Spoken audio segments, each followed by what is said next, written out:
खबर शामिल करते हैं जंग से।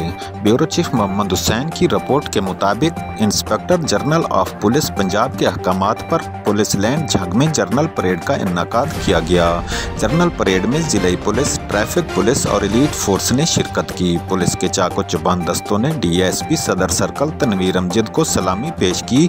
डीएसपी सदर सर्कल ने परेड का मुआयना किया और परेड में शरीक पुलिस अफसरान का टर्नआउट भी चेक किया।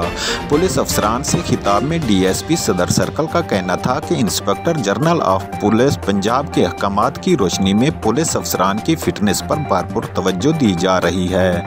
जनरल परेड के इन्नेकाद से पुलिस अफसरान की फिटनेस और डिसिप्लिन में बेहतरी आएगी, जिससे आप हमेशा पेशा वाराना फ़रज़ को आसान तरीके से सरअंजाम दे सकेंगे। तमाम पुलिस अफसरान अपने पेशा वाराना फ़रज़ पूरी लगन और नेक नीति के साथ सरअंजाम देकर महकमा की नेकनामी का बायस बने। शहरियों के साथ बर्ताव में इखलाक को हरदम तरजीह दें, साफ़ सुथरी वर्दी में मलबूस रहें और डिसिप्लिन का हमेशा ख्याल रखें। नज़्म व ज़ब्त और पुलिस अफसरान को चाको चौबंद रखने के लिए जनरल परेड के इन्नेकाद का सिलसिला जारी रखा जाएगा।